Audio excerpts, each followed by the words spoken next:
Whenever a new Prime Warframe comes out, invariably there's the question of how to get the relics fast.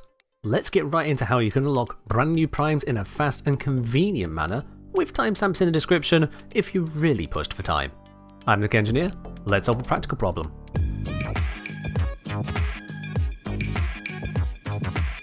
Something, support me on Patreon, or don't, I'm not great at this self-promotion thing. Anyway, prime farming. Whenever a new prime comes out, it always goes into the standard relic pool. This relic pool contains the 7 latest prime sets. At the time of making this video, that means Lavos Prime, Zaku Prime, Sevago Prime, Protea Prime, Gauss Prime, Grendel Prime, and Wisp Prime, plus their associated prime weapons. The standard relic pool encompasses all the relics you can obtain from most normal missions. The only exceptions are Aya drops, which allow you to get Resurgence relics, and the fixed Railjack relics for Valkyr and Nyx. To know more about Aya, you can check out my previous guide on that. Because the standard relics are always obtained in the same ways, this guide will remain true for all Prime releases until DE makes some drastic changes. Even if by the time you're watching this, Lavos Prime has rotated out, this guide will probably still be accurate. For getting standard relics, you have 2 core options. One way is relic packs. You can obtain the currencies to buy relic packs in advance of a Prime coming out, or just casually with normal gameplay. Relic packs bought with anything other than Platinum always contain 3 relics. The first relic slot is either Neo or Axii, while the other 2 are either Miso or Lith. Any relic in the pack can be replaced with Aya instead. You can get relic packs from the 6 core syndicates, limited by daily standing. You can also stockpile syndicate medallions from syndicate missions. Those pickups are limited by daily availability, but you can turn in an unlimited amount per day. Alternatively, the open world mining vendors in Cetus, Fortuna, and Necrolisk sell packs. Again, they're limited by daily standing. The Steel Pathfinder shop has packs, limited to 25 packs per week for a cost of 375 Steel Essence. There is also the relic pack available in the market for 50 Platinum that can even be gifted to other players. I absolutely do not recommend doing this. While it does give 5 relics instead of the normal 3, and each slot can be any standard relic rather than being locked to specific tiers, it's still an ill-advised use of your Platinum. The other main way of getting standard relics is of course from mission rewards. While most endless missions, and many non-endless missions, drop these relics, they are very far from equal. So here's the simple breakdown. For standard Lith relics, you can farm them fastest from speeding through the capture mission Hepit in the Void. It'll give you a Lith relic in almost every run, occasionally dropping Aya otherwise. You have a 2 in 15 chance of obtaining any given standard Lith relic this way. If you don't want to farm that mission, your next best choice is the first 2 rounds of Olympus on Mars, a disruption mission. After the first 2 rounds, you'll need to start intentionally failing conduits to keep getting Lith relics, failing at least 1 on round 3 and at least 2 every round thereafter. Otherwise, you'll get Miso relics. To do this most effectively, focus on just getting the disruption keys in one room. Disruption is always split with 2 conduits in one room and 2 in the other, so focus a specific room each round. If a key that drops matches a conduit in that room, plug it in immediately. Otherwise, leave it on the floor until all 4 are dropped. By staying in one room, enemy spawns will be focused on that location and should make it easier to both get all 4 keys and keep all weapon stacks active. When the 4 are required, make sure the 2 in the room you fought in are plugged in, then plug in the other 2 keys. Wait for 2 demolishers to successfully destroy conduits, then destroy the other 2. This is where plugging in those first room keys early helps, as those demolishers may have already detonated before the other 2 keys are obtained. It's important that you wait for 2 demolishers to succeed first. If you kill the first 2 demolishers, there's a chance a third one will get stuck on terrain and never make it to the conduit in time. When that happens, you'll end up with a rotation C reward instead on rounds 4 and above. Olympus, done right, has a 1 in 7 chance of dropping a given Lith relic. When accounting for loading times, this may be faster than you cycling Hepit, but most of the time, Hepit will be the faster mission. Beyond Lith relics, similar advice exists for Miso and Neo. Miso and Neo relics both drop from Ukko in the Void. Here, each relic has a 1 in 15 chance of dropping.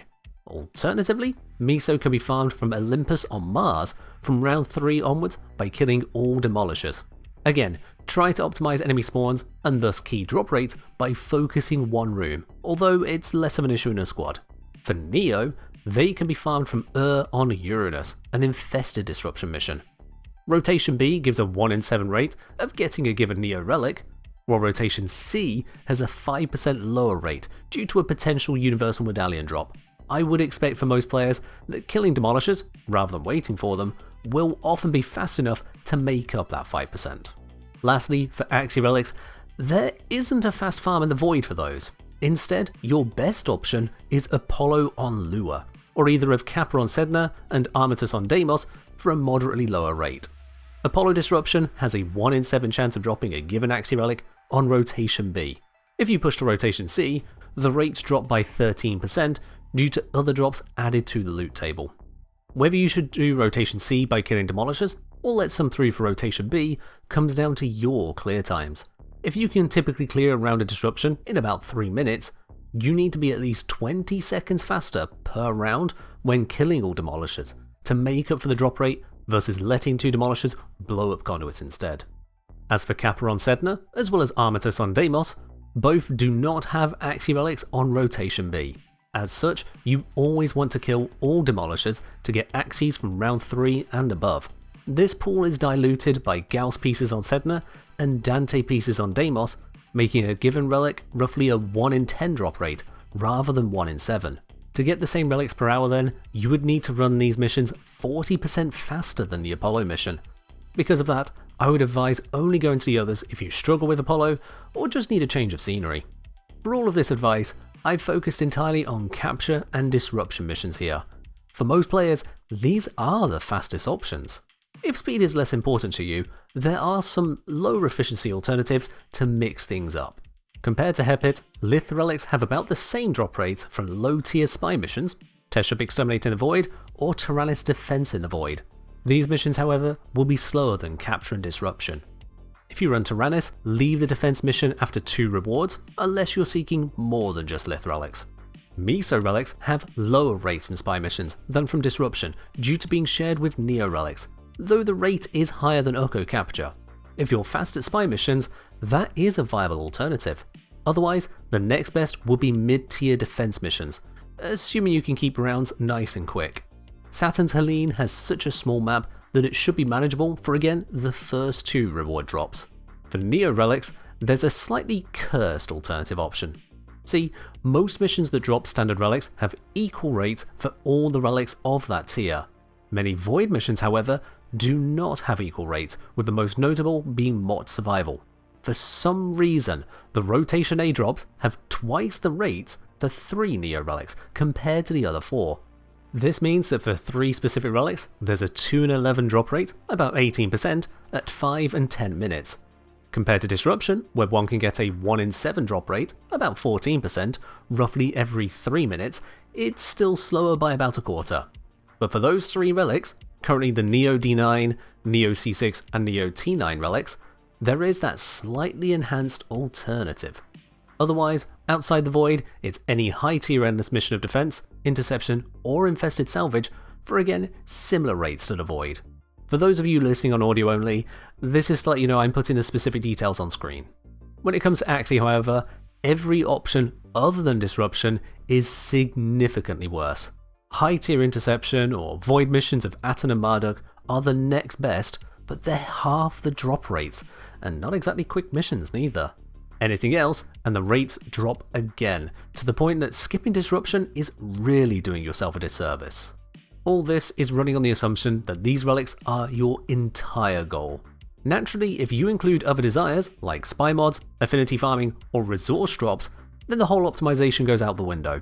But largely, these missions I've outlined are the best you can get when it comes to farming the relics to crack. If a Void Fisher pops up on one of those nodes, even better, as it allows you to farm relics and open them at the same time. So now you're equipped with the best places to go, no matter which frame is the most recently released Prime.